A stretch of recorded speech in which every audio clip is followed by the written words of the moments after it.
Good morning, everyone. I know there are a few joining us on Zoom as well, and those of you in person, we appreciate your attendance, and hopefully this is something that will be able to provide assistance for all of us out in the neighborhood as far as more information. Introducing Michael Potter. Michael was here last year, for those of you who remember, after Uri presentation, after the big freeze. And a year later, we can actually see how well he did with the advice. And it was great because most of it came right out like he said it would. But we're happy to have him back. Michael is the county extension agent for horticulture for Montgomery County. And he's here today to go over we send in a lot of questions that we had or comments that we've heard out in the neighborhood around the lawn feed care, et cetera. He'll address those as well as other things in his presentation. And then we'll have an opportunity to ask him questions at the end from the audience, as well as from Zoom. On Zoom, you're welcome to put your questions in on your messenger, or you can raise your hand at the end and ask your question that way. So we'll work it that way. So Michael, we appreciate you coming back again this year. He was quick we went up to talk to him about a few things, quick to offer his coming out to us. His schedule is limited, so we needed to make it today on a Monday or whatever. And we appreciate you coming, Michael. Appreciate it. Thank you. Turn it over to you now. All right. Good morning, everyone. Everybody good? I hope so. Yeah, a lot of people have been getting they get the sinus infections and stuff this time of year, and they start thinking, oh my gosh, it's COVID, it's this, it's that. Well, hello, cedar is also causing the problems too. So I had my kid wake up yesterday with a big old sniffling, and my wife threw a test at him and said, go to your room and test immediately. Lo and behold, it's a sinus infection. So it's just one of those things that kind of happens. But today, I'm going to do a little bit of a bait and switch with you. I'm going to talk about a lot of the things that you're dealing with as well. But first of all, we're going to kind of talk about what happened last year as well, because it's still affecting us. It's still affecting a lot of the trees. Whenever you have an event like that, there's a lot of things that just occur. So I'll let you know that some trees are still splitting or showing signs of splitting. Shrubs are just not looking right. We have all kinds of things that are confused. Okay. Especially with this year being warmer, and then all of a sudden we get the cold snap, but then we go warm again. I mean, at our office, we've got strawberries producing strawberries already. That shouldn't even be happening yet. So there's a lot of things that still occur just, because of weather. I do want to talk about another issue. They're looking at some of the longer term weather events coming up, and there's thinking, or actually the models are predicting a good freeze coming towards the end of January, somewhere in the teens. So, the whole thing is we need to protect our people, pets, our pipes, and our plants. So, freeze damage, what happens? When you get freeze damage, it disrupts the whole membrane, the cell membranes and everything, and it expands, they bust, they break. So you get mushy plants, you get plants that totally will, lose all that pressure, or that water freezes in those leaves, so it can cause some damage. But it almost makes them almost dehydrated. So a lot of times what will happen is after you get a big freeze event, things will start shedding their leaves. Have you noticed that a lot of the trees really the deciduous trees have not lost all their leaves this year? And a lot of that is largely due to the fact that we haven't really had consistent cool weather.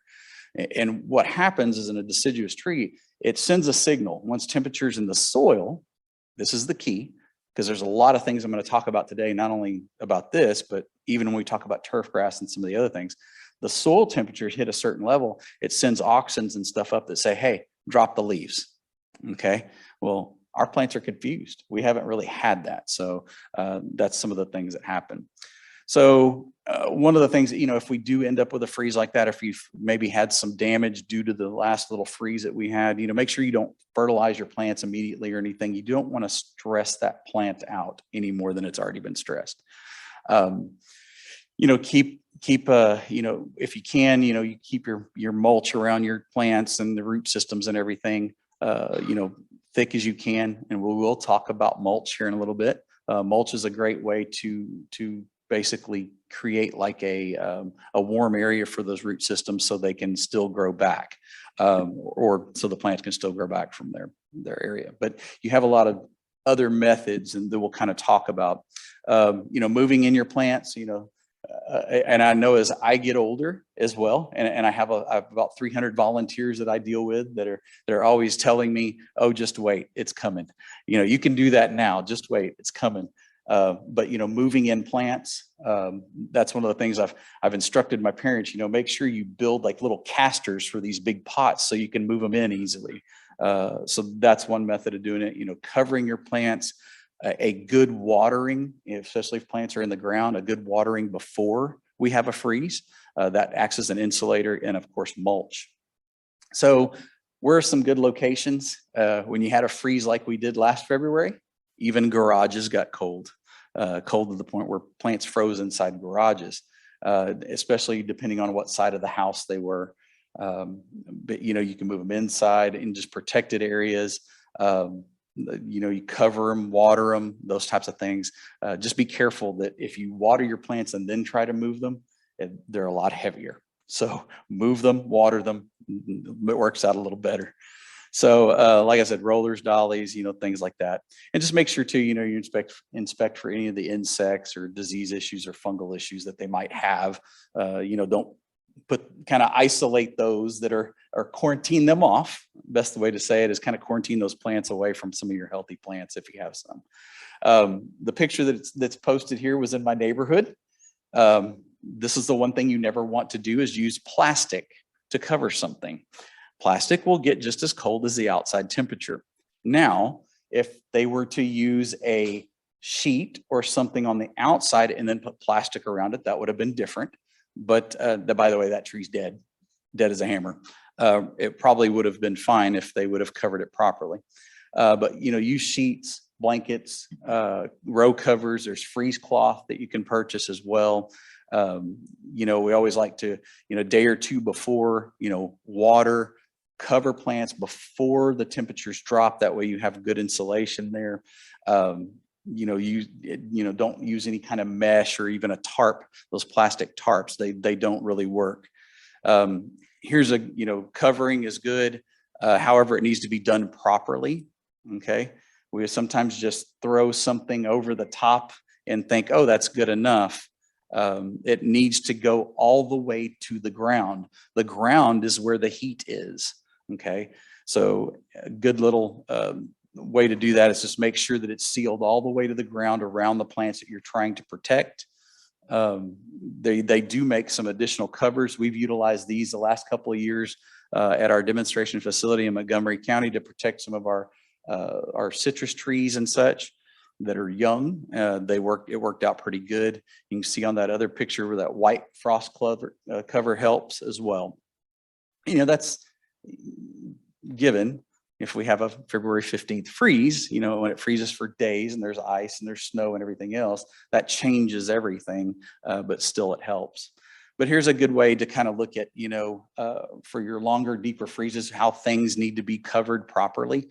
When we have 3 to 4 hours of freezing temperatures, it's really kind of no big deal, except for tender perennials. Those tend to get soft and mushy and such. But if we're having, 3 to 4 hours, that's really not considered a deep freeze. It's longer than that.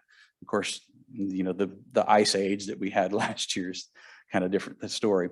But a lot of times you can take, big lights or anything and put them up underneath it that project heat. Just be careful. LED lights typically do not emit enough heat to do anything. LED lights are very cool. But good kind of heat lamps or something like that, just make sure that they're not, when you cover something that's not touching that lamp. You can see right there, the one on the right where it says ground heat, you see where the ground heat is going around. So what's not protected? The actual bark of the tree, right? So a lot of times, especially with our citrus, I was telling people there's several ways to actually protect citrus. One of them is to cover it like the one on the left, and then you could do the one on the right as long as you do something additionally to protect the actual graft of the tree and the trunk of the tree. And some of our more tender trees and fruit producing trees like citrus and that are grafted, avocados as well. You'll have to take an additional step to do that. And typically what they do is they take mulch and they'll pile it up past the graft of that tree, and they'll put all the way around the trunk, and that insulates. But as soon as the freeze is over and you have a little bit of sun, you got to pull it away, because if you leave it there too long, you'll have moisture that gets onto the bark of the tree, and it'll cause fungal issues and insect pressure increases. Like I said, after we have the freeze or a freeze, if you have some sun that comes out, once that temperature gets above freezing, remove those covers, get them off there. You can see this is kind of like a little hoop house that somebody created. The other thing you can do is you actually fill up milk jugs with water and place them, especially under this. You can place them under this. Just by placing the water, you have an exothermic reaction with water, so it actually creates heat in there. Okay, it'll kind of trap it. That's another way to kind of help with some of that. So the watering, the plants, typically will survive a little bit better when they've been watered properly. A lot of people were having problems with their turf grass because they didn't get the rainfall that others did right before that big freeze in February.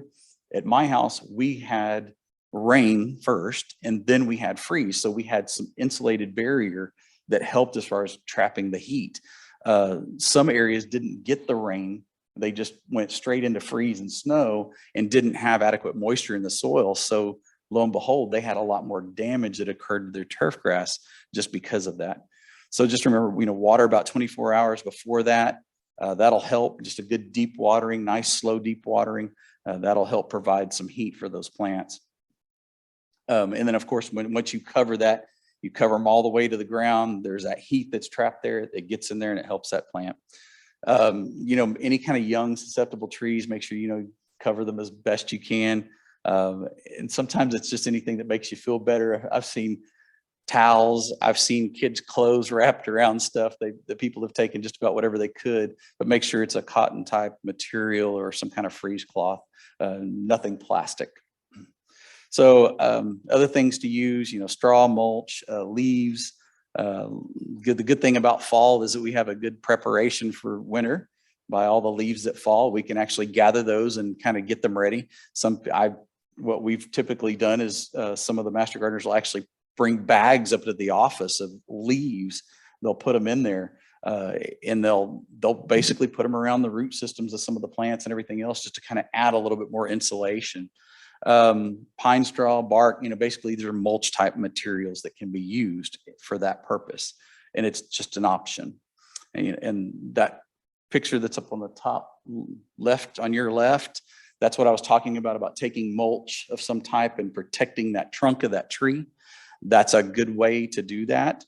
I've done it with leaves in my yard. Typically when I start getting a lot of leaf drop from my trees, I have a mulching mower. So I mulch those leaves because I want some additional organic matter that becomes fertilizer for the lawn. Some people like to do that. Some people do not. Some people use a combination of both. There's no 100% right way to do that, but you can use straw, hay, and those things like that to help kind of insulate. When it comes to pipes, how many of you had any damage to your homes through pipes from the freeze? Nobody. Good deal. Means your houses were built right, or you kept it hot. We went 53 hours without electricity at my house. So the only thing we had was our fireplace.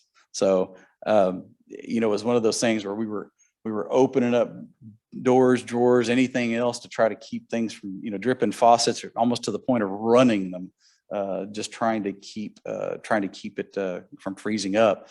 Luckily, our water well that's in our subdivision is a warm water well. So by doing that, by running them, we actually are able to keep the pipes from freezing. But you have both interior and exterior things like that. Make sure that you're dripping the faucets that are on that northern end or exterior walls. Those are really important to drip. We had one in our house that was our kitchen area. I was dripping it and I noticed, I was walked through and I noticed it wasn't dripping like it normally was. And when I turned it on to go full blast, it didn't change. So I immediately took off the top, and then it blew out the ice. And so I changed how I was doing things pretty quick. So luckily I caught that in time. Hose bibs around the house, there's several different types. There's little sleeve types like that one right there in the middle. And then you have the plastic covers that basically go over the top of the bonnets that you have on the side of your house. I think pretty much, does every home have a backflow preventer for your irrigation? Okay. Yeah, that's one of the things. We have some family rent homes that we have. Only 2 out of the 3 have backflow preventers. These are very expensive to replace. Okay, that's true, isn't it? They are very expensive to replace. And so they have to be drained properly. A lot of times I see people still watering this time of year. Yes, we've been a little warm, but there's really no necessary, reason to be watering, just because we do typically get adequate rainfall. Shrubbery or evergreen type shrubs and things like that in the landscape could use an addition, some watering once a month or something like that, a good deep watering, especially when we're warm. But for the most part, we don't really require a lot of that. I send out to our renters and even the homeowners. I have a little pictorial about how to shut these things down, how to drain them properly. There's some additional steps sometimes depending on the location, but it's basically those 2 little valves are right here on top. You see them going out the side at 90 degrees. There's water that comes in and water that goes out, and these backflow preventers keep contaminants from entering your water system in your house. Okay, so they are crucial to that. But if they are not wrapped properly, and I've seen some that were even wrapped properly during the freeze, but they didn't turn them down, they actually completely froze up. And when they do that, like I said, it's a costly deal. But you can actually, I always go I cut down both valves to about half throttle, and then I open up each of those valves on those little, breakaway valves, and let the water kind of run through for a minute. Then I shut one down, and then I just drain the system. And sometimes you have to go to the lowest spot in the yard, and you have to take off the actual, the sprayer head, just to let the water drain. Luckily, we don't have frozen tundra here. We don't freeze all the way down to a foot deep. So luckily, most of the time, we don't have to worry too much about that, and some of those drain. But that's the best way to do it. And there's all kinds of YouTube videos on it, on how to do it properly. And there's some other things I'm going to teach you here in a minute. But basically, those little valves, they take a 1/4 turn twist just to kind of release the pressure on the system. If anybody's ever around me when I do one, I typically get everybody wet. So, Michael, I just want to mention to everyone as well online, you'll be providing this presentation as well for us. So if you want to, you can, take pictures, whatever, that's fine. But this is going to be online as well as on our website. We do post some of those videos, and we'll make sure this is there as well. So good deal. Yeah. So you'll have the ability to go back and look at the right information. Make sure, drip internal faucets, good slow drip. As it gets colder and colder for longer, you may want to increase the drip as far as the frequency between drips, flush toilets during the night, things like that. In like February, we had people with the water heaters that froze up because they were without electricity for that long. And, sometimes you may have to put some blankets around that as well. So what do you do after a freeze? You're out of town or just happen to be somewhere else, or it just catches you by surprise. You're not able to get things covered. The best thing to do is just let it be. It takes time for things to recover. A lot of time people's first reaction is to go out and try to cut off everything that is dead or looks dead. Well, what if we get another freeze? Now you've just exposed the rest of that plant to additional freeze. That dead material that's there, it actually serves as an insulator. Okay, so where you would normally cut it back, now if you have another freeze, then you're going to have to cut it back another 6 to 8 inches or 10 inches, just depending. So leave it there until temperatures change to our benefit. And then also too, that kind of helps you gauge where's the regrowth going to come from. Okay, I always like to wait till things start to bud out before I start trimming stuff, because I can tell real quickly if it's going to be worth saving or not.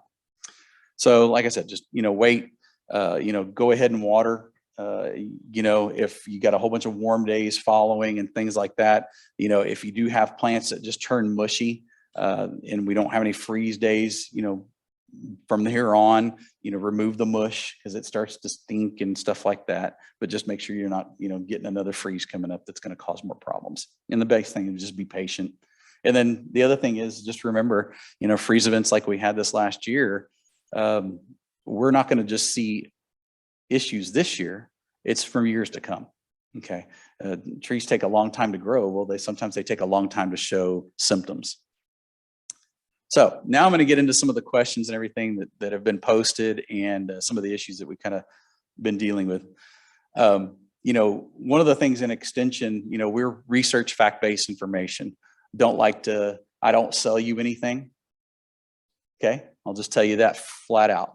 I don't sell you anything. What I want is good information that's out there and to give you the best information to help you make a decision that'll best suit you. There's a lot of bad information out there. Typically it's shared or non-research based information. It's assumptions, lots of snake oils. Okay. I've seen a lot of them. Outdated information sometimes that can occur. Sometimes it's misunderstandings. And I'll tell you that, this happens on a daily basis. Well, so-and-so told me this is the best way to do this. Well, where did he get that information? Well, his grandma told him that so there's a lot of things that come up that are just not quite right. So we have to be careful about the information. Inadequately trained personnel at a lot of the box stores, that's a fact. There's not very many well-trained people in the box stores to really answer your questions adequately. In fact, the biggest issue is the fact that there's a lot of turnover in those stores. So they don't necessarily have good employees sometimes to tell you the information. Now, some of your other hardware stores and places like that are mom and pop and stuff, those tend to have better trained individuals. A lot of times we get information from wrong locations, whether it be area, region, even the state. I always like that, I read the Conroe Courier and I write a column every week, and the guy that's got a column next to me is from New York. What do you do? Okay, I know they're trying to fill pages, but the fact is sometimes that information is not quite accurate, and it's for other regions. That's the always been done that way attitude. So one of the things we kind of need to look at is, suggest or, as far as suggestions is seek out the right information. How do you do that? I'll get to that in a second. Sometimes one source isn't enough. I do this on a daily basis. If there's some kind of topic that I need to find out, like how to control grubs in a vegetable garden, I really have to look not only at what A&M does because it's local, but sometimes I look at other organizations or other educational or research-based organizations, extensions that show factual information. Sometimes it's research-based scholarly articles that I look up and say, okay, ooh, wow, they had better effectiveness with this and that. Well, I got to take that into consideration. I got to think about, what other things could be out there. Do be skeptical. A lot of times I see Facebook is a lot of people's first place. Next door, I follow a few people on Instagram and some of the Snapchat, or not Snapchat. What's the other one? It's one my son. TikTok. That's the other one. I have to do that just to follow my kids, to make sure they're not doing anything wrong. But there's things out there and people that I follow, but I always have to be very skeptical about. Number one, for instance, there's a lawn guy I follow that's out of Florida. He is a homeowner. He tries all kinds of stuff. He does stuff all the time. But a lot of the stuff he's doing it's actually against the labels of some of the products that he's using, which he could get in a lot of trouble for. But I have to be skeptical because where his climate is very different than ours. The varieties of turf grass are very different than ours. So there's certain information you just kind of have to be careful for. You also be careful about people who are just selling a cure. Okay. When we talk about fungicides, I'll explain that. Sometimes it's people who just have an axe to grind with somebody else. I had a young lady that came into my office several years back that was from the Northeast, and she looked very uncomfortable when she entered the office. I could just tell. And I jumped ahead of my master gardeners and I went to help her. And I said, I'd see that you're uncomfortable. Is there something we need to do to accommodate you? Because that's my job. And she said, well, she goes, extension's just in the pockets of big money. And I said, ma'am, no, That's not the way it works around here. I don't know what you have to deal with in other situations, but here, let me tell you what we do. Because we have people doing research, our extension specialists. So if I don't know an answer, I know who to go to. Okay. I have extension specialists that are doing physical research and then providing that to me for me to disseminate to you. And in most cases, we actually do research at our facility in our counties. So we have local research. Okay. And she kind of perked up a little bit. Well, now she's a master gardener. Okay. Because we do things different. Okay. We don't have anything to sell you. So we try to give you the best information. Now, one of the things that I do with my master gardeners, and I said I have 300 plus master gardeners in Montgomery County. We were the first master gardener organization in the state of Texas. So I take a lot of pride in the way we train our master gardeners. And one of the things I've taught them to do in the last couple of years, more and more, everybody has a phone, everybody has a computer. Of course, 20 years ago when I first started, I had a class of 15 or 20 people and 2 or 3 had a computer. Now we have availability, we have all these things at our fingertips to find things. Of course, that can be good and that can be bad. And then of course, with social media, it makes things worse sometimes. But for the most part, I can teach you how to search the right information. Okay, very easily. Just a Google search. Let's say you wanted to know freeze damage on shrubs. Type in a .tamu at the back of it. That'll pull up everything from Texas A&M University. Okay, that is a great search. You can also use Google Scholar. Okay, a lot of people don't know about that. As my wife was doing her PhD, I learned about Google Scholar. And man, you're talking about going down a rabbit hole. There was a lot of stuff I wanted to find out. Who was doing research on what? And my specialty is actually turf grass. So there was a lot of stuff I started looking up and trying to find out. And, I could see what kind of research was out there that was being done. So that's probably one of the best ways. If you want to get really in depth with something, look at Google Scholar. But if you want to see fact sheets or information that is educational, not trying to sell you something, then just type in a .tamu.edu or a .tamu at the end of it, Texas A&M University. So what I did is I did like a little quick search, roses.tamu, okay? And this is what comes up. Okay, so you have Aggie horticulture on there, rose breeding. You can see everything on there is a .tamu, okay? Good way to search for the right information. Now, this is also where you can go back and you can say, okay, well, I'm not finding anything here on this particular plant. So let's see, if I type a .edu at the end of it, then what that'll do is that'll pull up any educational institutions, extension across the nation. OSU, Ohio State, whatever. It'll pull up Penn State, any kind of extension across the nation.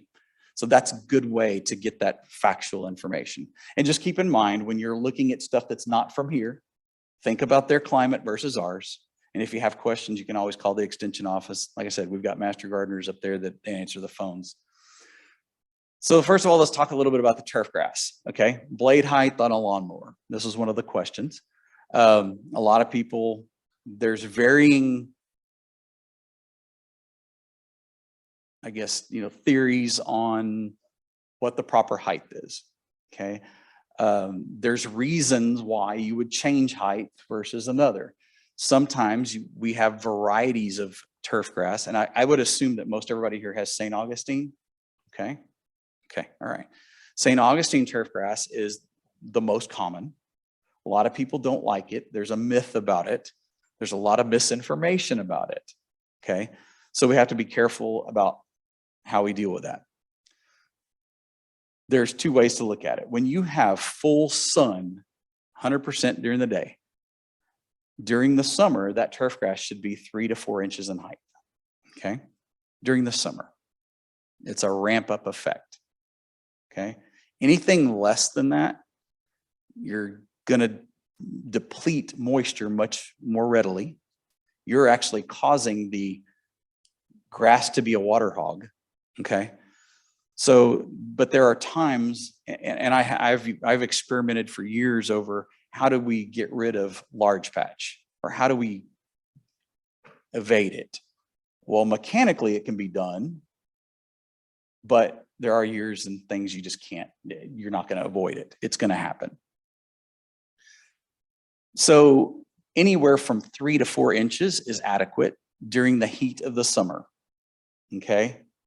In the earlier parts, and what I like to do is kind of call it a ramp up process, is I like to lower it down a little bit in the early spring, and also ramp it down in the fall, just to add more airflow through the turf grass to dry it out, because those are typically our wettest conditions.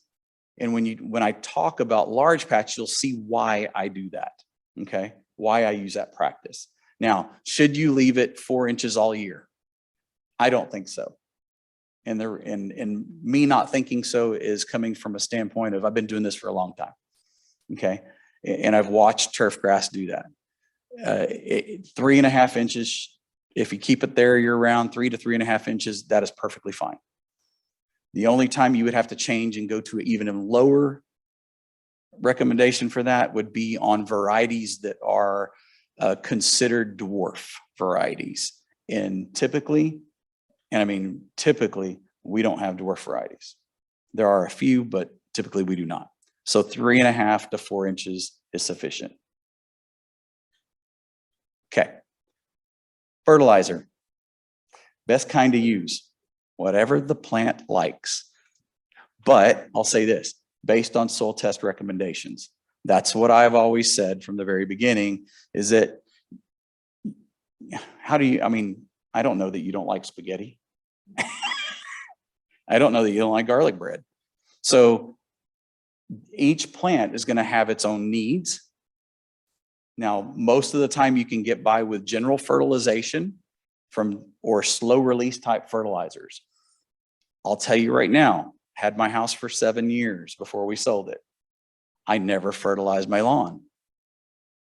And I didn't have an irrigation system. So do your lawns need to be fertilized? And yes, it was St. Augustine. According to my neighbors, I fertilized all the time because my lawn was nice. It didn't have the issues that theirs had because they were over fertilized, over waters. But I also do this for a living. So I know that what happens eventually over time is you build a soil.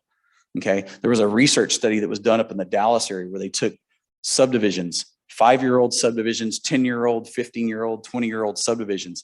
And they looked at they did soil samples and everything else. And what they learned is that, wow, over time, you build soil good enough to sustain things at a much better level. So the lawns that were in the 15 and 20 year range were much healthier. That's just basically saying it takes time. Okay. So when it comes to fertilization, some of the more natural or just even low nitrogen types or a good recommendation, typically for Montgomery County, when you look at soil tests, you're looking at a 3:1:2 ratio. Okay. A 3:1:2 ratio is like a 15:5:10. Now it depends on how much of that is a slow release, but I'll tell you again, if you're really concerned about it, then maybe a soil test should be performed. And that may be something that can be done on a large scale when we have some, that time of year when it's a good time to do, take samples from a whole bunch of yards and combine it and then come up with a recommendation that's maybe a little bit more specific to the area. Most of the time too, if I'm living next to you, your soil may be completely different than mine just based on what they brought in the very beginning. So it's very important to kind of get the facts about that. And there is and like I said, I'm not here to sell you a product, but if I was, I would tell you that mine is the best and it's going to do all this great stuff for you. Okay. I'm not a radio show personality. I don't have that kind of desire to do those types of things. I'm not selling a product because I don't have one, but what I am telling you is that research is the best way to do it. Find the facts. Okay. So, when do you fertilize? And I will say this general statement: when the lawn is actively growing. Now, what does that mean? Because to some, February, they start turning on their irrigation systems. And the same thing with watering, okay? Why are we watering something that's dormant? Is it growing? Is it utilizing fertilizer? No. There's already nutrients there in the soil, so it's utilizing what's there. So you have to be careful about when you fertilize. Once that grass is actively growing, when you almost have to mow twice a week, that's when it's actively growing. You'll know. Okay, but that's one of the things that you know, I looked at, you know, what's the protocols and everything that they use here and everything. Hey, I'll be honest with you. I think I want to live here. I don't want to have to mow ever again and mess with it, but that's just my deal. And how many times a year? There are old recommendations through A&M that say 4 times a year. There are recommendations that say twice a year. I'll tell you 2 of my recommendations. When the grass is actively growing or not at all. That's the way I can see it, because I've done both ways, okay? Now, in order to really keep the grass at a healthy level, supply the additional nutrients that it needs, twice a year is sufficient, okay? Simple as that. And when does that occur? I can't give you a direct date because I'm not a forecaster. If it's just not going to happen. But typically, you know, I have a chart, and I think it's on y'all's website that shows what I hand to homeowners all over the county about when to fertilize, when to do certain things, when to water, how much to water, etc. It's on the website here at y'all's HOA. Now, I'll give you my typical recommendations. Somewhere around tax day is a good time to fertilize, because that's when we've had warm enough temperatures for that lawn to kick in and start growing. The other one is somewhere about late September, because we don't ever want to fertilize too close to when it gets cold. Now, the problem is Mother Nature can mess all that up, and we could have a, you know, early April or early October, you know, cold front that comes through that gets those temperatures just right for us. So, you know, how many times that is dependent. You know, a lot of the fertilization that we recommend in our county has typically been, you know, lighter, more organic or natural type fertilizers, keeping that nitrogen level low, just to accommodate people doing it at the wrong time seems to help. Most of the time, if you have a high nitrogen fertilizer, you increase your insect pressures, you increase your fungal issues that can occur. So how do you handle weeds? Weed and feed. Oh, come on, everybody uses it, right? It's what they market in the stores. Exactly. Yeah. So weed and feed, okay? We're going to fertilize and treat weeds at the same time. I want it to, yeah, exactly. No. And the reason why is because the time that you apply weed products is very different from the time you apply fertilization. A weed preventer is supposed to be put out before weeds germinate. A lot of the weeds germinate based on soil temperatures, okay? So I typically have a window of recommendation for a weed preventer only late January, early February.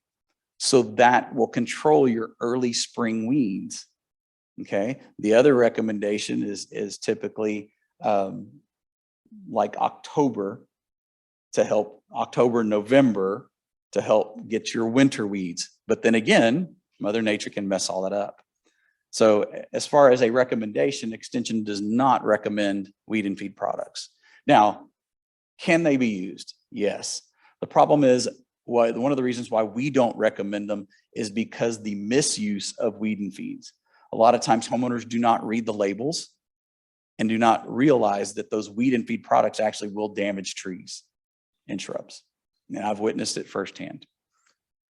Okay, how to handle fungus, root rot, brown patch. We'll get into those. So let's talk a little bit more about the mowing part of this. The taller the leaf blades are, the better the root system is going to be. Okay, it's going to be a little bit more drought tolerant from that perspective, because the more leaf blade you have, the more it has to support those leaf blades. So it's got to have a better root system. Now there is a point where there's too much and you start getting leggy and it starts to dissipate.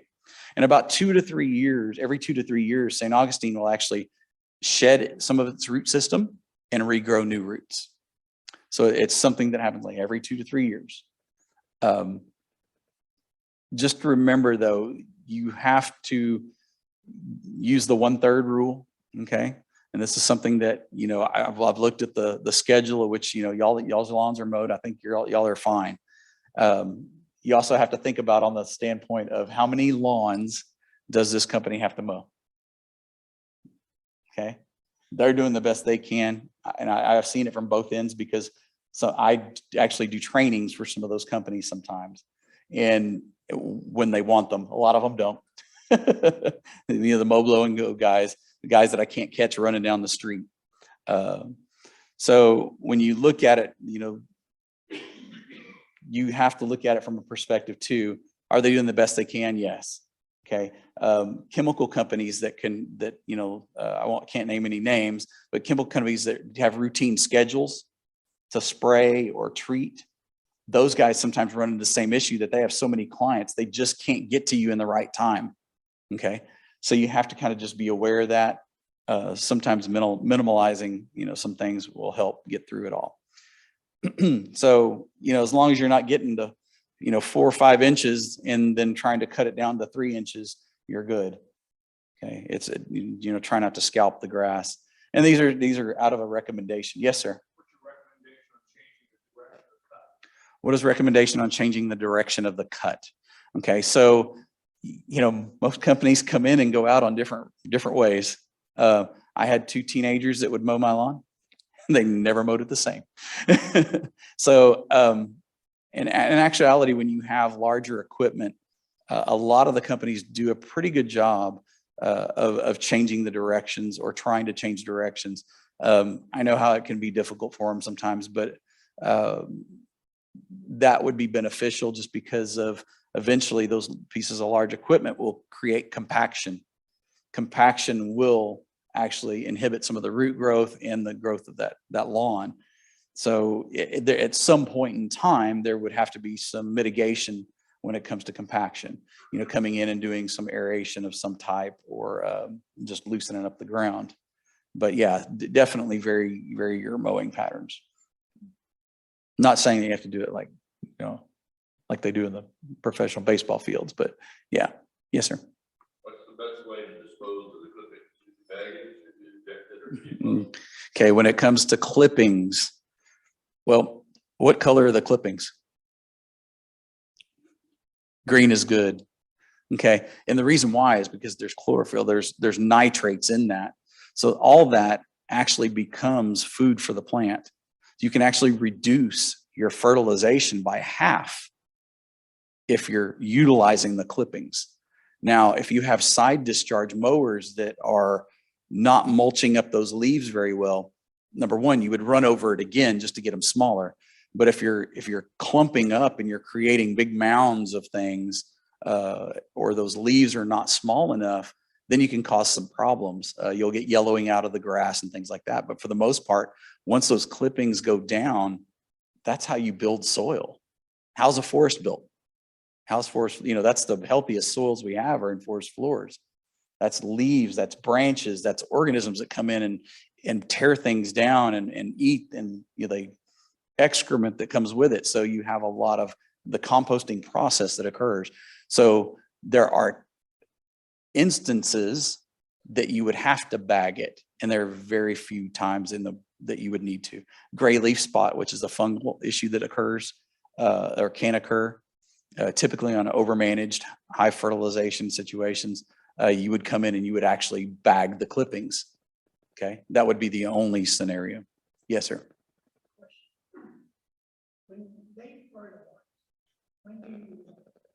When they fertilize, when do you water? That depends on the product. Okay, if it is a slow release natural type product, it's activated once it's basically releasing. Okay, now if it's a sulfur coated urea or something like that, then water has to activate it. How do we know which way to look at? That should be something that is readily available. So at any rate, regardless of what it is, within 1 to 2 business days. I mean, 1 to 2 days. No, it's quite all right. That they supposedly put down fertilizer on our houses 4 times a year. First of all, I have never seen them put it down. I don't see any evidence of them putting it down. And I'm not told that it was put down so I could water. I have seen honestly grass like everybody else. Mhm. It looks terrible. There's bare spots. I mean, you fertilize 4 times a year, that should grow. No, It shouldn't. no, that's, and I'll tell you why. So the whole thing is, fertilization, when it's done, why are there bare spots? The grasses, shouldn't it just grow after you fertilize it? No, there's something else going on. And that's where there's some issues that we could address it some other time, but that depends. It depends on what kind of fertilizer is being put out. Okay, let me chime in here just real quick. This year, because of the freeze, we started late because I think your recommendation last time was Mhm. don't fertilize early. Right. We used, and we put it out on the website. That's the problem that we're going to try to work with all our residents is how can we communicate? Because posted on our website, and we did the e-blast that said we used HOLGANIX is the brand, and we tried to get as close as we could. They used a 795. And and we put a link out there to the actual data behind that fertilization. The problem is that's somehow not getting translated to the residents. So we also try to put out an e-blast. It's been done. Now, whether we take a camera this year and go behind them, but we'll make sure that they leave a note. We communicate. But our problem is how does that get translated to everybody? Because we're using e-blast, we're using the newsletter, and we're also posting this year because of Michael's recommendation. We posted the actual picture, this is from the website here, of what we use. So we'll try to communicate that well. And then also we'll try to make sure they came by. Quickly tell us, one, did they get your lawn? And if they didn't, we'll come back and confirm or do it. They'll have them do it. And 2 is for your purposes, we'll understand better how the watering, that's great questions.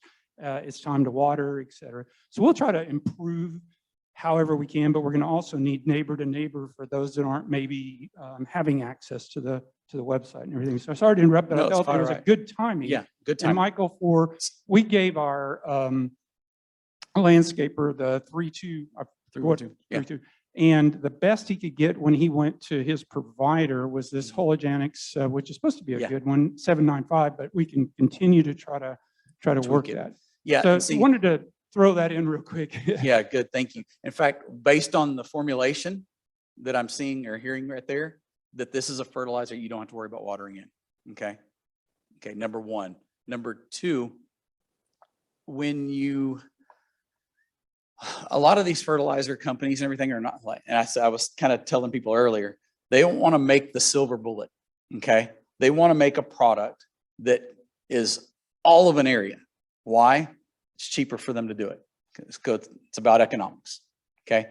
So am I going to ever find a specific fertilizer for my situation? No, it's almost impossible in most cases, especially when you get a soil test result back. When I look at them, I have times gone, good luck. We've actually had to put people on, individuals on certain schedules to say, okay, in 2 years after we use this product, with the addition of this, let's revisit it to see and do another soil test at that time to see where we are. Yes, sir. Sorry, one more question. Everybody has seen all this deep grass. How come they don't have seeds put down that we have bare spots? Okay. So number 1, If you could repeat the question Yeah. too, for those online. everybody has St. Augustine grass. And what if they could put seeds down, or, is there something you could put down to fill in the bare spots? There are during certain times of the year. I would highly discourage putting down any kind of annual ryegrass or anything like that. And there's a good reason for that, because it competes with the moisture. If I have a grass that's growing right now, it's taking moisture out of the soil. Let's say all of a sudden, springtime comes, and your grass tries to grow in that area, it won't, because there's a lot of moisture that's lost. The grass around it will be growing, but not that area.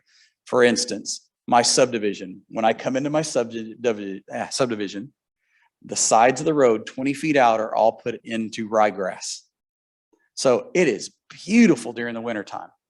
But when it comes to spring, when we get around April and May,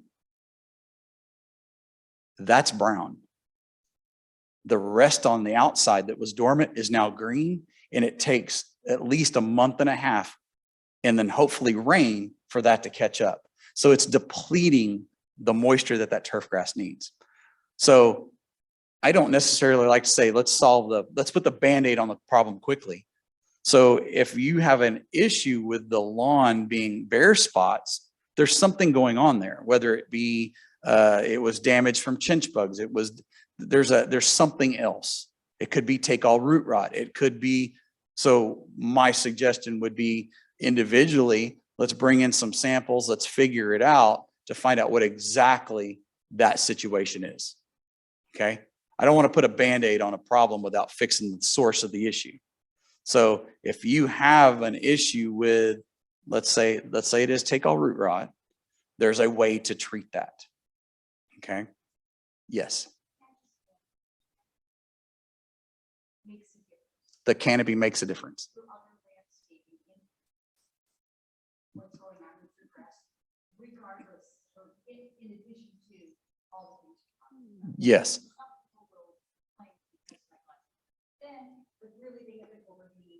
Right. So there are situations where coming from South Texas, okay, originally, the biggest tree we had was an live oak tree.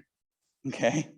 We automatically accepted the fact that there is no grass that will grow under live oak trees unless they are properly trimmed to allow sunlight to go through, trimmed up and interior.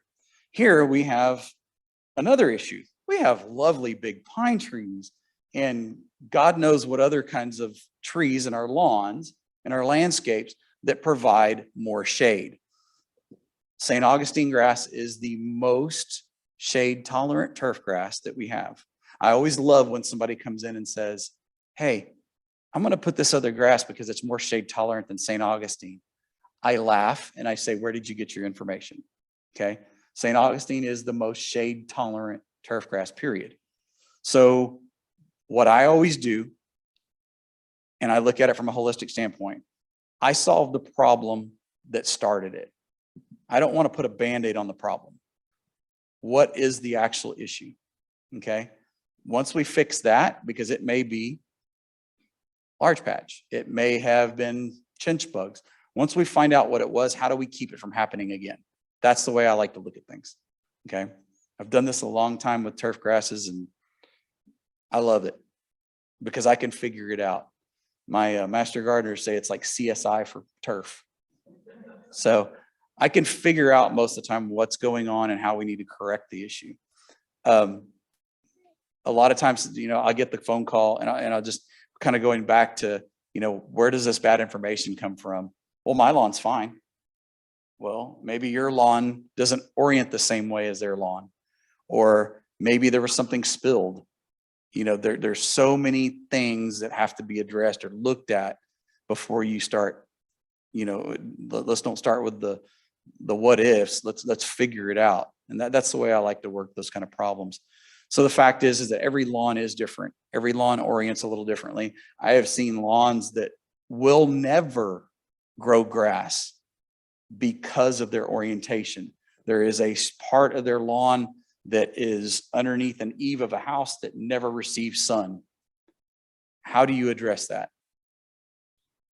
Thank you. You got to change the way you see it.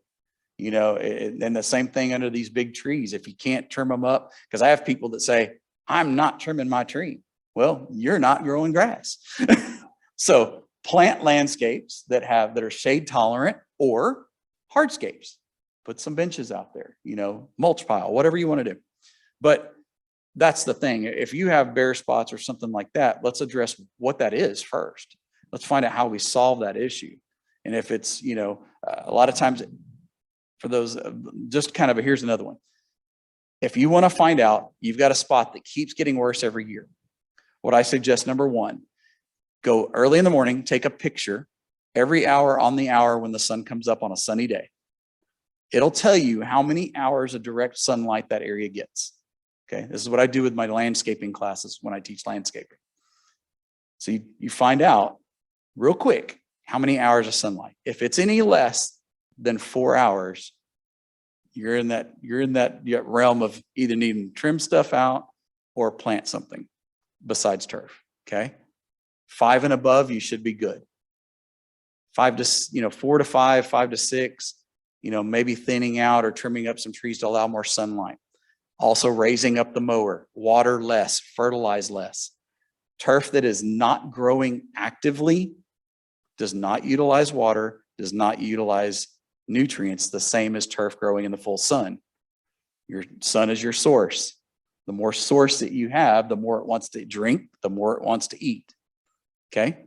So shady areas, reduce fertilization, raise the mower up, because the more leaf blade, the more sunlight you capture. Michael, I think there's a question online too. Give them an opportunity to add one in. I think it's relative to, it says last year during early spring, I replaced part of my backyard with new sod. The new sods seems greener and healthier than the older grass. I fertilized both the new and the old grass in last fall. What should I do? Okay, so if you have an area that you've replaced and that grass that's new that is greener, there might be a difference in variety. When I go really in depth with turf grass, there are different varieties that have different colors. One of the darkest, deepest, greenest colors turf grasses that is out there is called actually Floratam. Okay, it's a variety called Floratam St. Augustine. It has a deep, dark blue green. Raleigh has a kind of a limey green color to it. And then St. Augustine sometimes will be even more washed out. That's the native, or not native, I should say, more adaptive, just general St. Augustine that's been around for a long time. So there are sometimes variations in varieties that may be causing issues like that. You also have to think too, when that grass was put down, what was put down?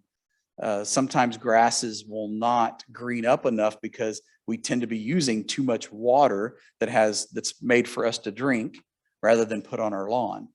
So there are inhibitors and things that in our water that will cause certain nutrients and everything not to get picked up or not allow. It's like this. When it rains, grass grows. Is that an easy statement? Yeah. Whenever you water with, and this is the way I look at it, whenever you water out of the faucet, that water's treated for us to drink with chlorines, and all the other stuff that's in there. Okay. It's made for us to drink. That stuff acts as a root inhibitor, plant growth regulator in a sense, and also is kind of like a salt. So the grass doesn't grow as well in that situation when it's being solely watered by what's coming out of the pipe. So food for thought. Okay. How many actual growing weeks do we have a year when it comes to turf grass? Huh? Yes. Because I come from an area that gets 25 to 28 inches of rainfall a year. Okay. We get double that here.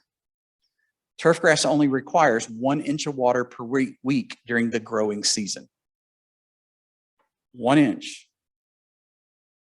Do we get that a week? And in most cases, yes. And good established turf actually requires less than 1 inch of water per week. Hence the reason why I never watered. I only watered actually 2 to 3 times a year. And that was during the heat of the summer. Late June, July, into August, watered 3 times a year. So you think turf grasses are a little bit overwatered? So, and we actually have at our office a research plot that is with a zoysia grass, okay? We have 3 different watering techniques.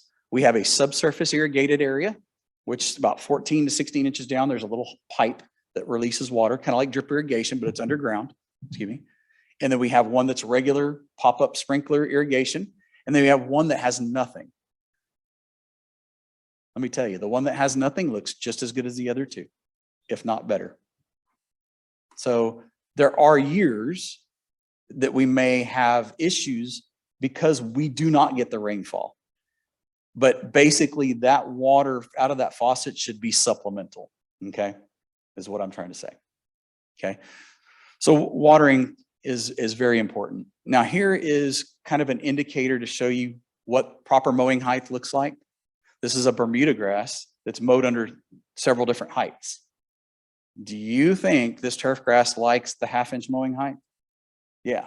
So remember, that's a Bermuda grass, okay? It's a different grass. But some grasses do prefer different mowing heights, and they just excel better under those conditions. And the recommendations that we have coming out of A&M, those recommendations, and as you can see right here, St. Augustine grass, anywhere from 2.5 inches to 4 inches. The only reason why it says 2.5 inches is to accommodate those that are dwarf type varieties, okay? Okay, fertilization. We'll go back into the fertilization part of this. It's real easy. Warm season turf grass don't start growing or even doing anything until the temperatures are 75 to 85 degrees. Does that tell you something? It's a warm season turf grass. So that's typically around that April, May timeframe, okay? And then it's fixing to go dormant here in that, late September, early October timeframe. So dormancy means reduced water, reduced nutrients. Here, unfortunately, we are very influenced by the north. We winterize our lawn. No, we don't. We shouldn't. There's no such thing as spraying antifreeze on our lawn or covering it with blankets. Okay, our grass is fertilized to where it absorbs nutrients and stores it until the spring. Okay, so we fertilize our lawns. We don't necessarily winterize. Cool season grasses have 2 humps. It's like a camel. It's got 2 humps because they start to green up in the spring a little bit. And then when it gets hot, they go dormant. And then when it gets to the fall, they green up again. Okay. We have warm season grasses, completely different monster. So this is what happens when you apply a readily available, like a 2100 or a very high nitrogen fertilizer. It has a very, very short lifespan in the soil or even availability to the plant. This is what you don't want to do. This actually stresses plants out, okay? The other thing is too, using high nitrogen fertilizers on soils or in areas where you've had fungal issues, and part of the recommendation why I said lower nitrogen rates, because you will actually, it's like throwing gasoline on a fire. If you have take-all patch or large patch and you throw a high nitrogen fertilizer at it, it's like throwing gasoline on a fire, okay? Lower nitrogen rates, slow release fertilizers work much better. Longer term, you get longer growth, longer supplemental nutrients, much longer period of time, you get better grass, healthier grass, okay? Grass clippings, they filter down on the ground, they reduce your fertilization, at least by 1 fertilization a year. Proven fact. You just have to remember when turf grasses, a lot of people just want to put the Band-Aid on it. I got a bald spot, let's put greenery on it, right? Don't think that way. Because what we need to do is we need to find the source. Everything's connected. The way we water, the way we mow, fertilization, the products we use, okay? Large patch is one of the things that's connected. Fall was when we typically see large patch. But in the years like this year, where we're staying warm during the wintertime, we're seeing more of it and it's continuing. Now, large circular, regular patches occurs in the fall and in the winter months when we have cool temperatures, moist conditions, okay? Picture on the left was my yard when we first moved in. I had a low spot. It held moisture. When it got cool, I had large patch. So you have low spots, get rid of them, it'll help. The other thing is, whenever you know that cold fronts are coming and we're gonna drop below 75 degrees or about 68 degrees at night, make sure that you stop the water prior to that and let it dry out. Now, Mother Nature can change that, of course. We can get rainfall events and everything else. And I can even show you, I'll show you a picture here in a minute where I created large patch in the summertime. I created it because I can, because I know what it takes to do it. So you get 15 hours of wetness. It attacks the leaf blades. Just remember when the temperatures are cool and we're moist. Now, if you see a patch develop in the heat of the summer, going into the spring, into the heat of the summer, and it gets bigger and bigger and bigger, that could be something totally different. That could be take-all root rot.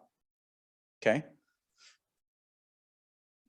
Typically, this is what we see when we see large patch. We get that golden kind of irregular color to it. It just starts to kind of take over. You can see the soil's moist right there. This is kind of the early stages of it. This is what happens when you fertilize, when it occurs. So large patches showing up. This guy's across the street from me. They come out and they fertilize with a high nitrogen fertilizer. It took his whole yard. So what it does is it kills all the outer leaves of a grow point. So you only have about 2 green leaves, and the rest of them on one grow point are dead, basically. So now you have less leaves. So you only have 2 to 3 leaves that are catching sunlight to provide energy for the plant. So you have a decreased situation in the spring for spring green up because you don't have the same amount of leaves. So it takes a lot longer for that grass to recover. Okay. So fertilization at the wrong time can cause issues. Yes, sir. I understand what you've been saying, but in this picture, as an example, any of our yards, mine in particular, there is the same watering system, like the same zone works on the landscape as on the grass. So a problem with landscape, both whatever waters your landscape is watering your lawn at the same rate. Right. Yeah. And that is, you know, well, do you have control? Other than taking everything up and rewiring all the zones so that sprinklers that are on grass only use that. Yes, it can.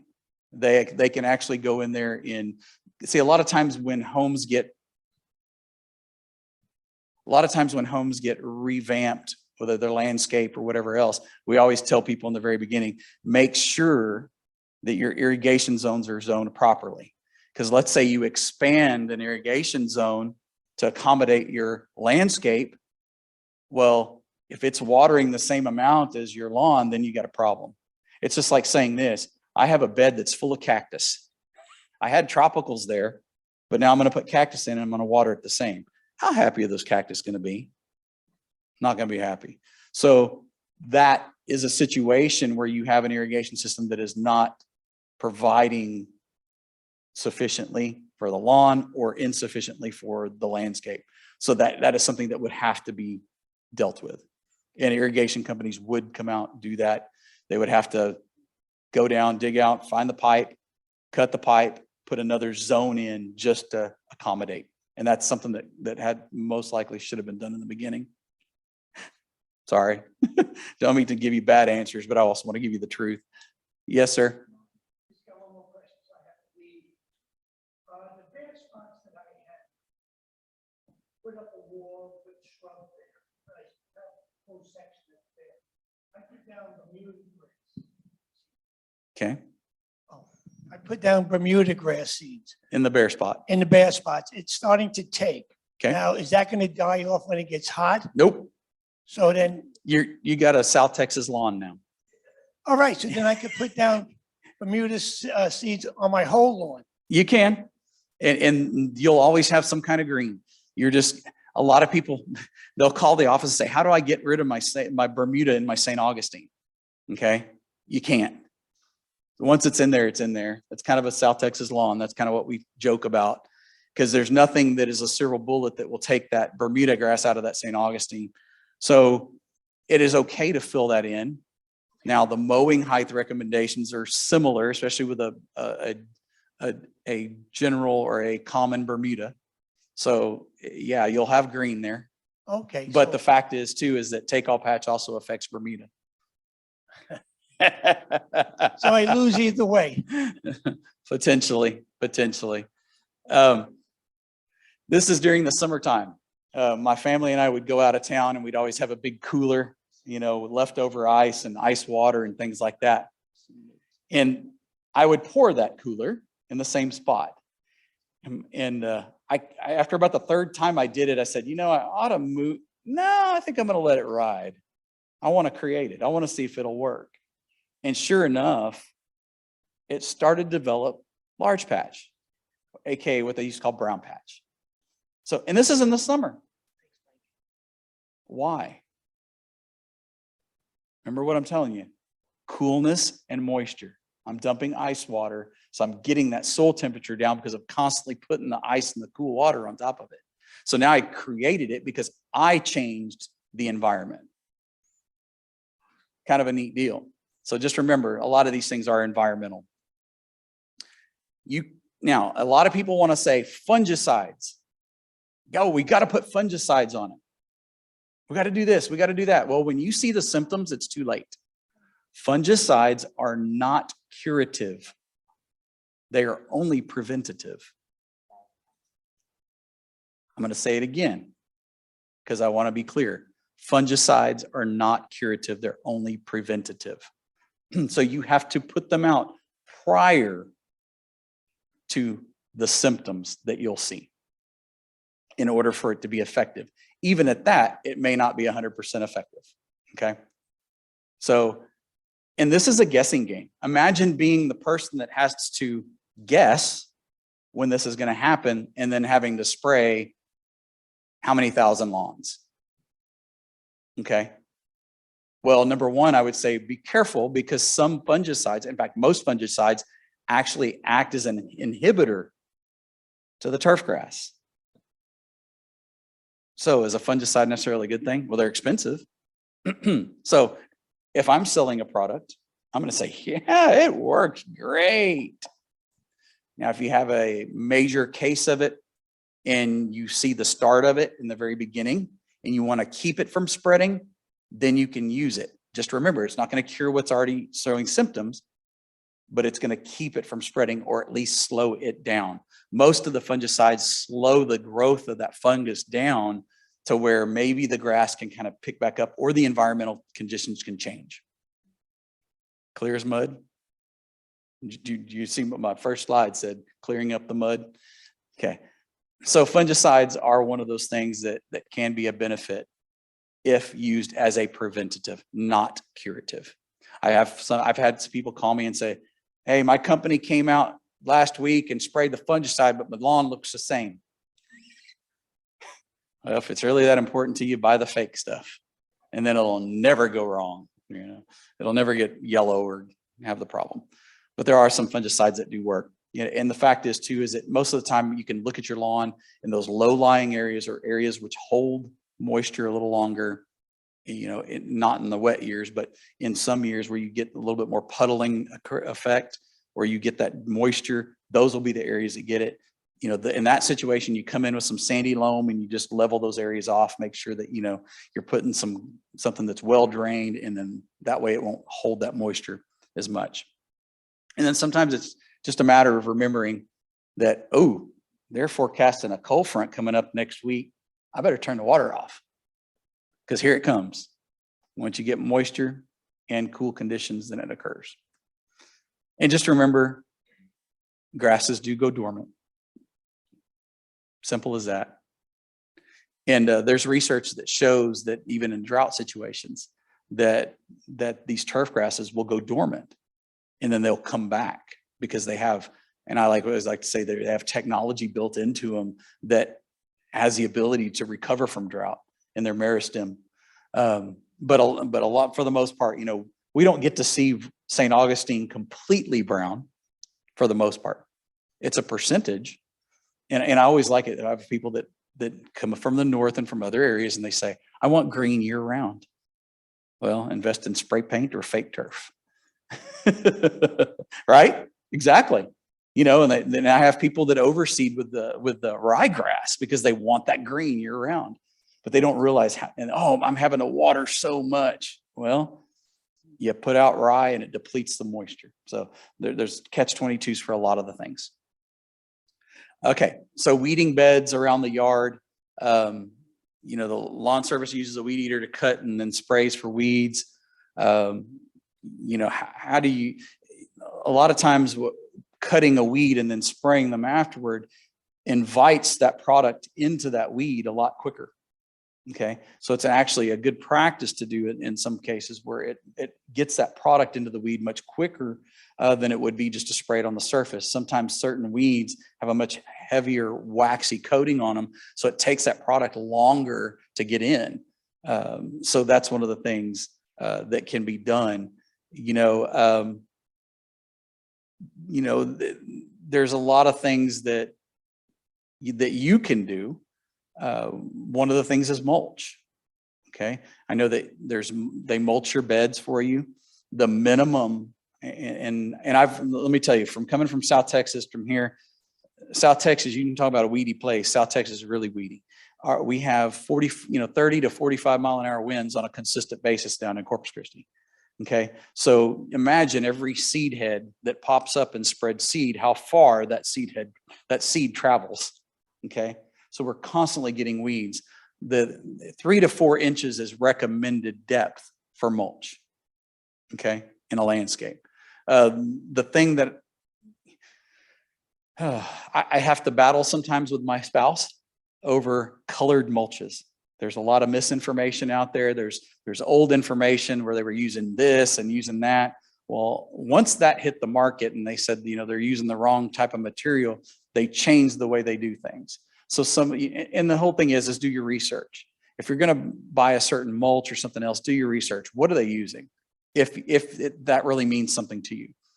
I know that with my wife, when she told me she wanted black mulch, I said, yes, ma'am. Okay. I always have the last word. Yes, ma'am. Okay. Sorry. Happy wife, happy life. So you have to look at it from a standpoint that this mulch is a barrier for weeds. Okay. 3 to 4 inches. Let me tell you, if we had to go outside and pull weeds twice a year, that was enough because it wasn't going to happen otherwise. So having a thick mulch basically restricts a lot of these weeds. Now, there are products out there that can be used as pre-emergence as well. Just remember timing. Whatever you put out there is going to be a pre-emergent. It's going to get it as it emerges. That's maybe a little clarification for you. A lot of people think pre-emergent means it doesn't let the seed germinate. That's untrue. The seeds germinate and the weed comes up. A pre-emergent acts as like saran wrap for your soil. You lay the saran wrap down, get it watered in where it's appropriate. It acts as a film.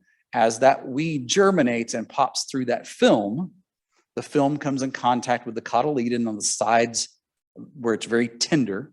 It gets into the plant and it kills it at that point. So seeds do germinate. It just attacks them once they have emerged. So that is a pre-emergence. So pre-emergence work good. We've used several in our gardens to kind of test them to see how they work. They do work well in combination with a good thick mulch. Now, types of mulch.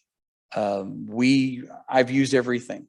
Bark, pine bark. I've used, I don't like pine straw because it's too thin. You can put it down, you can lay it down and it's a foot tall, and the next day it's 2 inches. So you have to keep adding and adding and adding. It's very intensive. So I like good hardwood mulches. Okay. A lot of people will ask, which place is the best place? Our master gardeners have used several different companies over time. Sometimes one's better than the other. The next month, somebody's better than the other. It changes because of the materials they get in. We've switched. We've gone from Nature's Way to Weisinger to Living Earth to Timber Resources. So we've used a little bit of everybody's. What I'm looking for when I look at mulch is I look at mulch the way we used to have in South Texas. I want large pieces. The finer the mulch is, it's becoming compost. It's a seed bed. So that's the way I look at it. Larger pieces, hardwood mulches are the best for our area as far as the material. But the problem is when you get into the coloring issue, I got to have black mulch. Oh, I got to have red mulch. You know, that's a personal preference that could adapt the way your landscape is managed. Yes, sir. So if smaller pieces, not double ground, Double grind can be pretty, can be close to what needs to be, just depending on the facility. So double ground mulch, you know, once you get it first run, and that's the thing, first run, I've seen pieces in first runs that are this long and sometimes this long and 2 to 3 inches thick. Double ground, it'll come back and it'll be just about right. Some of them, when they run it through the first time, it's almost like double run, and they run it again and now it's almost soil. So you have to be careful what you choose, you know, and that's just a personal preference. The thing is if you're, and I think y'all's contract says twice a year, correct? One time. Now, to deal with this, we also provide the regular mulch. There may be some residents out here that are already so grandfathered in on black, but to get black, if you're currently getting brown, it's more expensive. Right. So he charges $25. So is it worth it or Yeah. not? Or that's personal preference? Yeah, the colored mulches are a personal preference, and I, you know, it's one of those things. I always had the last word with my wife. So yes, ma'am. So I can't argue. But for the most part, and there are times where I've used like bagged cypress mulch. You know, personally, I had to wait till, you know, Lowe's or Home Depot or whatever store had cypress mulch and no float cypress mulch, and I would go buy it, you know, 10 for 10 or whatever it is. And that's how I would landscape or provide my mulch. But I always make sure that's 3 to 4 inches. Now, And no matter what you use, as long as it's 3 to 4 inches, it will protect as far as weeds. Okay, so since we do it and our mulching is going to start in January, in fact, they've already started the common areas and they'll be coming around to the Yes. homes, Yeah, I could smell making it. sure we get the, yes, the smell, the 3 to 4 inches. But because of that, it's a long year. Yeah. And then over the time that they're blowing weeds out, it dissipates. So then I know that's a dissatisfactory issue because then you get this time of the year or sometimes a year, Mhm. then the weeds are growing and your mulch is down and So through the Earth Kind program that we have through Texas A&M, we use hardwood mulches that are large pieces, first ground, second ground, just depending on the facility. Once a year is all it's mulched. Okay. 3 to 4 inches is all it's mulched. The problem is the size of the mulch because it gets broken down over time. Well, the good thing about that, it's a composting process, okay? So things get broken down, they become nutrients for the plants. So that's a good thing, right? Okay, composting process, you're making compost. So that's a good thing. Now, when you already have material that is very finely ground, it decomposes much quicker. It deteriorates much quicker. So sometimes it may be, you know, 8 months down the road and you're looking going, whoa, wow, it's gone. You know, I've watched that across my neighbor's yard across the street. I've watched it for years. And they also have to be very careful how they put it down too. But it's very important, you know, 3 to 4 inches. Okay. 3 to 4 inches. Yes, ma'am. Question.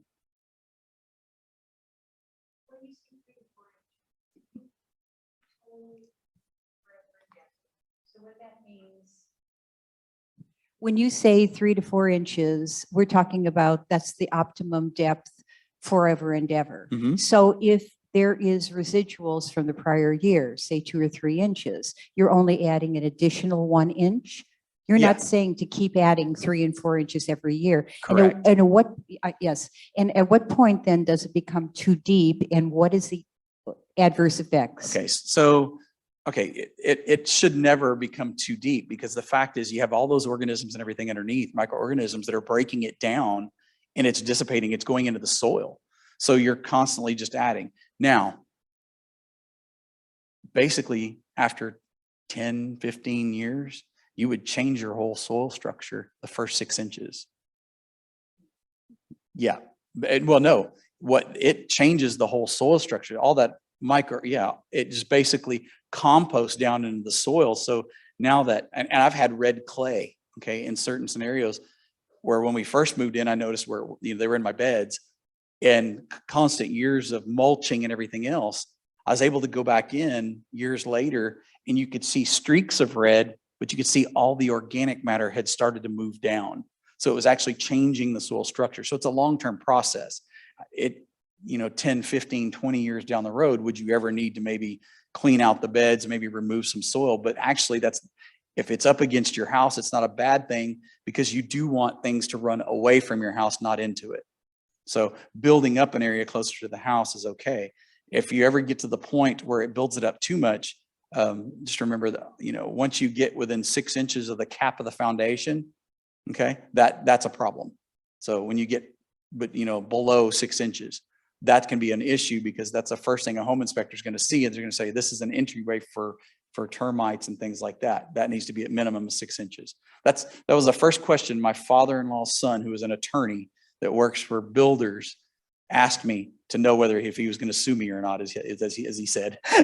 He said, so what's the maximum depth or minimum depth from a cap of a foundation to the mulch? I said 6 inches. He said, good, I'll never have to sue you. So it was kind of a joke. He's from California. So anyway, we had other jokes after that. But the whole thing is that, yes, eventually that will fluff up the soil, but it would take so many years before it would ever become an issue, if it would ever come an issue. Okay. All right. Any other questions? Okay. All right. So crepe myrtles or crepe murder. Yes, sir. Back to mulching. When and how often? Mulching can be done anytime. Okay. It's not a process which you have to, like fertilization, that you have to do, X numbers anytime. Okay. Yeah, I would say probably what you don't want to do is you don't want to do it in the middle of the summer when you've already lost a whole bunch of moisture. You want to do it before that event, so you could trap that moisture. Okay. Because that's part of the process. Yes, sir. Once a year is perfectly acceptable, depending upon like how, you'll see, so how many times a year, should you mulch? It depends on the material. If you're going 8 to 10 months and there's no material there and you're in the heat of the summer, then yeah, you probably need to add some more. So timing could be important from that perspective. Okay. Spring application, if you're going to do it once a year, a spring application or a late, midwinter or late winter application would be sufficient. Okay. All right. So crepe murder.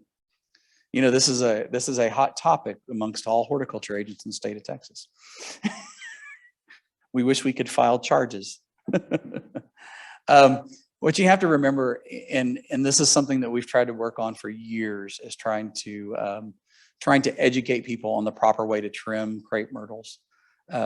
There are so many different varieties of crepe myrtles. There are some that only get about 2.5 to 3 foot tall, and there's some that get 40 to 50 foot tall. Okay.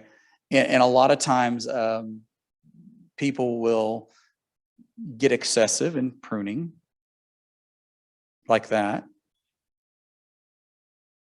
And these are very large crepe myrtles, and they trimmed them excessively. You've got branching that's, 6, 8 inches around in diameter.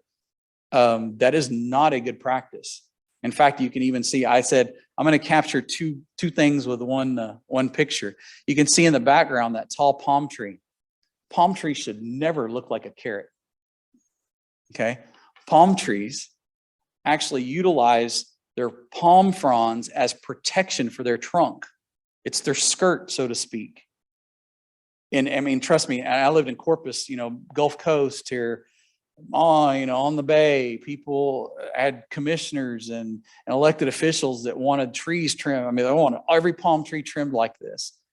And then we go through a bad winter and the tree had no protection for itself, or less protection. So, and of course, also as a master naturalist back there, ma'am, that all that extra foliage and everything helps harbor bats and other, migrating birds and stuff like that, and insects. So, and it's also a food source for some of those birds, et cetera. So, but yes, crepe myrtle is a problem. Crepe murder is a problem. The problem is typically people say, I don't want that big of a tree, so they trim it. Or it's the old, well, it's always been done that way because that's what everybody does. Okay. So there is more than likely some education that needs to take place at that point. Eventually, they will get knotty at those tips where they've cut back to the extent to where they just don't look right. And that's not the purpose of that plant. Okay. We've started offering, or we have in the past, for those that don't want theirs done, they can tell us and Good. put that on the list. Mm. But that's not, I don't know, the education between those Yeah. residents that do Right. and not, or don't. So but the best we can do then is it's in our Let's just offer it. contract, or Yeah. in the contract and in our DCCR that says we'll provide that, or our, Right. what we offer. We can change Yeah. as a board. It- But right now, we're just gonna leave it as it is and then keep letting people know. Yeah. Let us know if you don't want it, I guess. Yeah. that's- From a horticultural perspective, this is a Class A misdemeanor. So, we can put you in the compost bin. And what we plan on doing too, this video will be available, your presentation will be available, and we'll Yep. probably pull out these type questions and make sure that your answers are Are- very open to everyone so they Okay. can start reading those as well. Yeah, this is not a process which we in horticulture, it's not an effective process to trim crepe myrtles. The actual real method of trimming crepe myrtles is once they have gone dormant during the winter time, is you actually just trim off the very tips of where they've produced seed or where they had flowers. You trim off the tips, and that's that. Most of them now, most of the varieties are more adapted to non-trimming. In fact, a lot of the plants that we have moved towards are plants like roses. A lot of the roses now are on their own rootstock because the grafting methods are, people who actually do grafting are going away. That technique is kind of a lost art. So a lot of the roses have actually, they're on their own rootstock, and they're being selected for their vigorousness and things like that. But these are, I had to stop and take that picture. So I kind of got fussed with a little bit because I did stop abruptly, but I did want to show that, this is definitely what not to do. Let them be themselves. Let them grow the way they want. They can actually be fabulous. Bless you, bless you. They can actually be so pretty when they're allowed to do what they want to do. It's the plant's been, crepe myrtles been trimmed for the last 10 years. Yeah. If the, Let it go free then. if the plants have been trimmed, for the last 10, 15 years, at some point, I would just let them go, in what may end up happening. And I've seen some that have been, trimmed for a long period of time, and then somebody finally just let them go. What you end up with is these big old balls or these big old canker type masses where they've just trimmed them for years. And then you have all the spindly growth that's out of them. Eventually what happens is somebody gets tired of them and goes, you know what, I don't like the way it looks anymore. And they rip them out and they replace it. If they're small enough, and I'm thinking somewhere in the neighborhood of, up to about 3 to 4 inches, they could still grow out to be fine. But when you start getting like that size where they're 6, 8 inches around in diameter, they're not going to look pretty. They're just not. Does that make sense? Answer your question? Okay. All right. Mulch. This is actually at one of the rent houses. We had, there was the renters that were there had a crew that came in and did their mulching for them and did their lawn work. And what I did, it was just like that. They piled up that mulch around the base of that trunk of that tree. Well, the tree was suffering because it just really wasn't growing. It just didn't look right. And then when you pulled back, because they had an irrigation system, when you pull back, you can see all that moisture there. Okay. That moisture is a new venue. It's a new highway for any fungus and insect to come in and invade that tree. It's weakening that tree. Okay. So it's very important to remove that, to back it off. In fact, the mulch should not come in contact with the base of that tree. Is there an online question? No, that was going to be the question. How high should it be? Yeah. So the picture you have on the left, describe that Yes. a little bit as far as. That is a don't do it. The one that's on the right-hand side is a don't do it. Okay. The only time this picture should be used is when you're protecting citrus or something from a freeze that has a graft union or something like that. So that is something not to do. So here's the proper way. on the left-hand side. That's the correct way to mulch. The mulch should not come in contact with the tree. It should be pulled away. And this goes for your shrubs as well. Okay. Like, and basically, you know, it can be kind of ramped up a little bit and then ramped up to that 3 to 4 inches, but it should not basically smother that tree or that shrub. Okay. We are sharing this with the lawn service, by the way. Good. That works. So, and that, you know, and you do see it a lot. And that cities and, you know, and we do an extension, we do our darndest to try to educate the masses the best we can. A lot of times it's, you know, we'll finally get some complaints or something where the city or the county or somebody will get a complaint, and then we'll get to come in and provide some education.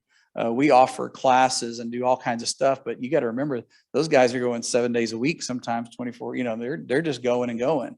So they don't take the time sometimes to be educated. So any opportunity that we can have to educate people is a plus for us. What's a good time frame? Meaning, is that a day if they can get it, or what's your schedule sort of recommended for that training? What is our training? Yeah. Okay. Or if we were to be able to get them to carve out, would a day be good? And or Yeah, when it comes to companies, I'm typically contacted directly, and they'll have like a day where they would like me to come in, like a, you know, day that it's raining or something like that. We'll kind of put it on the calendar. Hey, sometime during these 2 weeks, you know, it's going to rain or it's going to get bad and we're going to be in the office. Can you come in and give us a training? Heck well, yes. in that case, they work for us out here, and we're their main one, so we could do it here and just say okay, and then work with you. That's right. Great. We can schedule that. Definitely. Great. Awesome. So that was all the questions I've had. I've got one more here, if you don't mind. Okay. The person says around our lake, and if you look, we have a lot of common area out here. Okay. It says some of the homeowners that are their houses are up against some natural area around there, around the lakes. Mhm. And in the past, I think the Woodlands has said, don't cut that. While other homeowners allow the bushes to grow, years ago during a regional drought, supposedly an expert recommended to remove all the underground because it was a fire hazard. Supposedly other experts recommend not to cut back, particularly to help the wildlife. Again, these are around our lake, up against homes. We'll have a lot of natural growth. That's how that question is. Yes, no, cutting. Yeah, this is an indifferent thing. Because there's a lot. I own 29 acres, okay? Recently sold my home right when the market was good. Before it went good, I bought land cheap. So now I have 29 acres of a pine forest that is an under production pine. And so you have a lot of shrubbery or understory plants that are beneficial to wildlife as far as beautyberry, yaupons, sweet gums. I mean, there's just a plethora of vegetation that is beneficial to wildlife. Now, is it beneficial to the production of pines? Not necessarily. Competition is not good. Now, are they a fire hazard? Yes, they can be. You know, if a fire starts, you know, a lot of that understory will be burned. Now, in different situations, some things take precedence. So if it's a fire hazard, or if it becomes a fire hazard, number one, I think I would consult with like an urban forester, which we have out here at Jones State Park, to have them evaluate it to determine if it really actually is a fire hazard. If it is, then I would follow their recommendations, because what are we trying to protect? Our homes. Okay.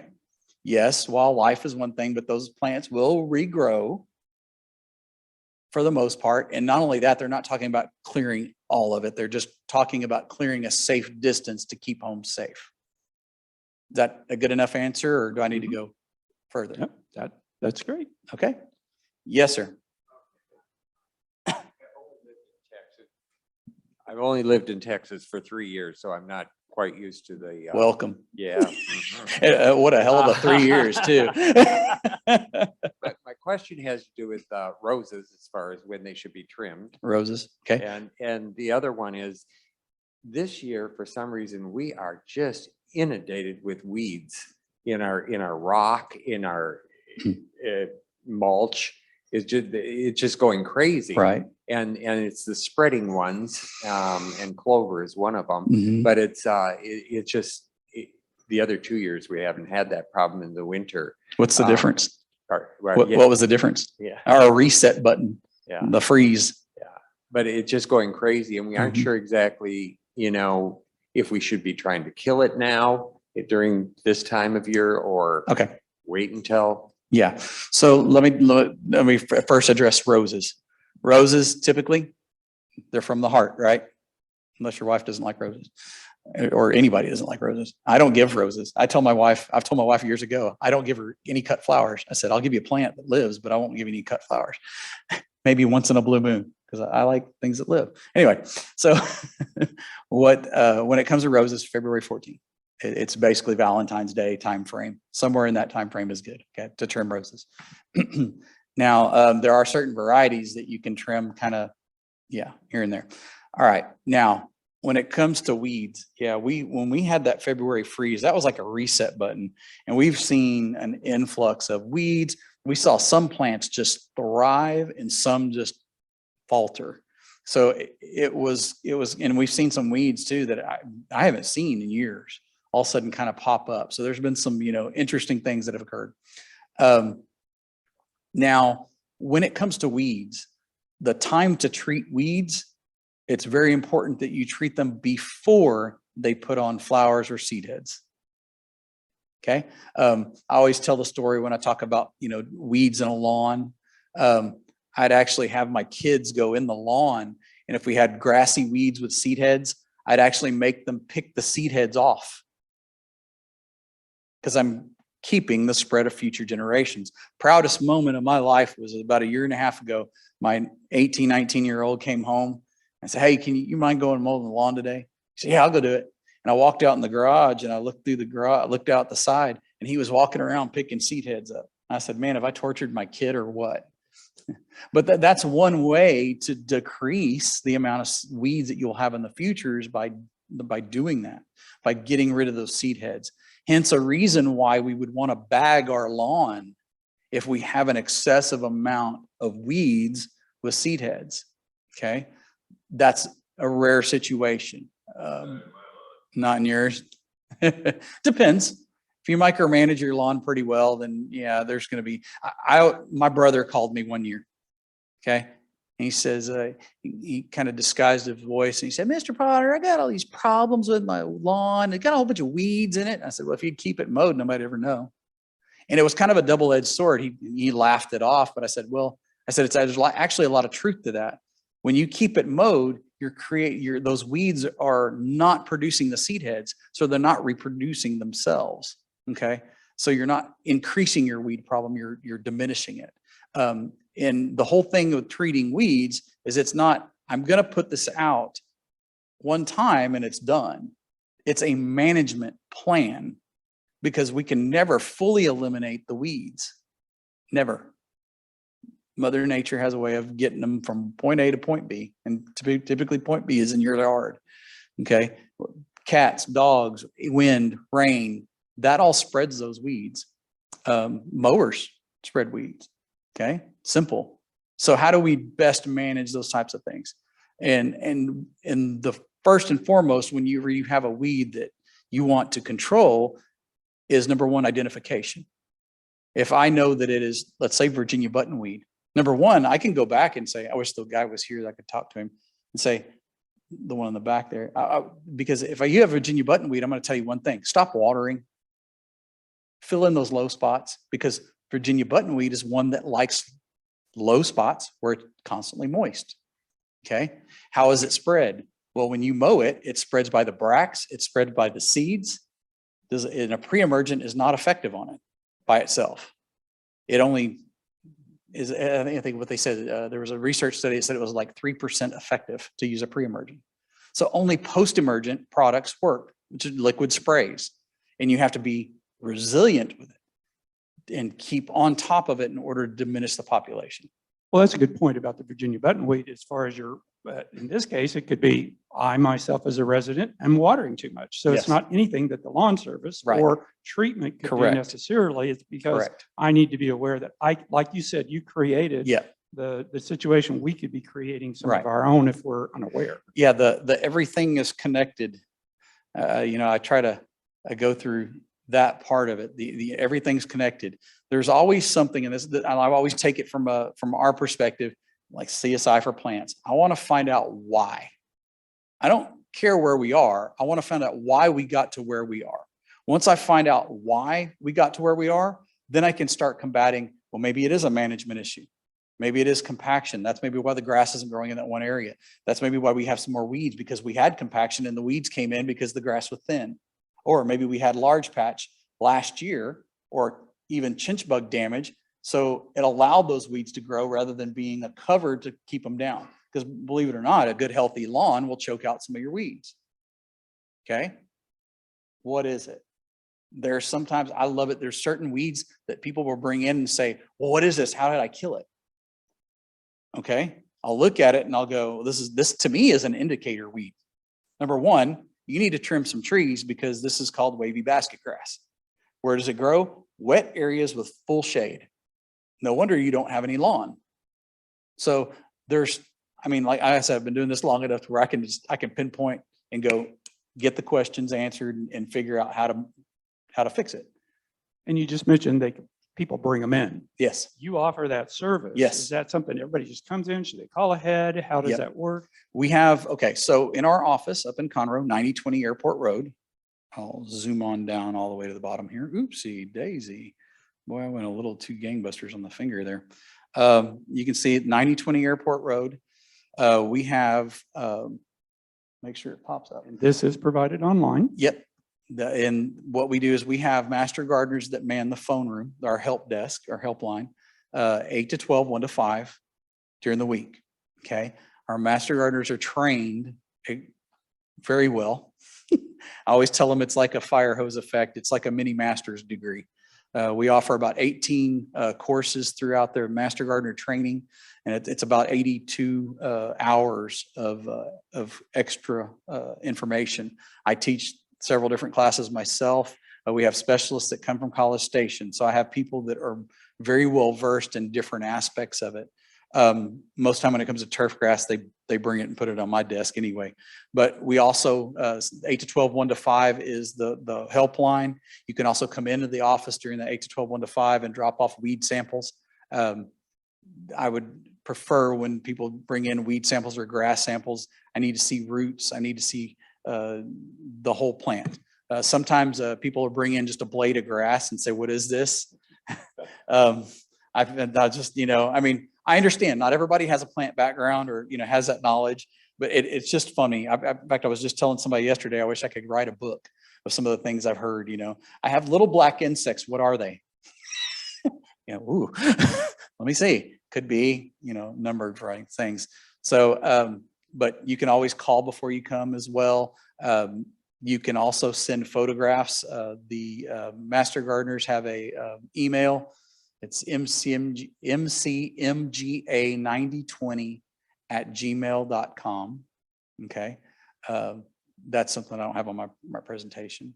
And we'll provide it back to you because we're going to put notes out. This Yeah. will be on the website. All your information will be there as well. Yeah.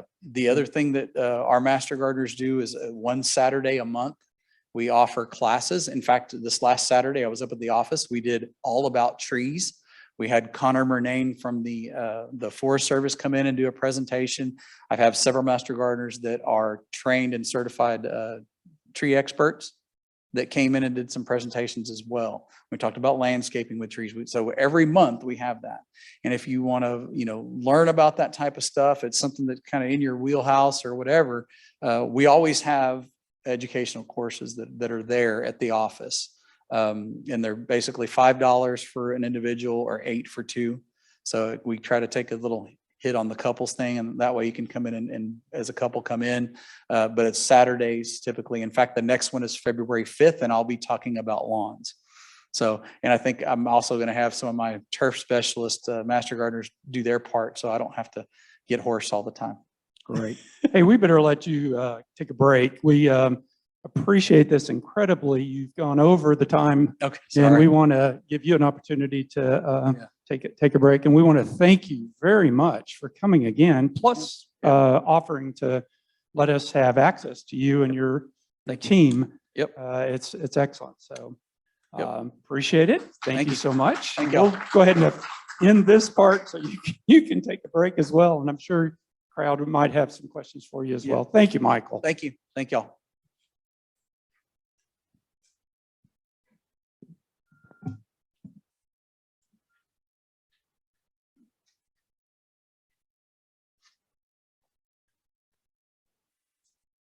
Does our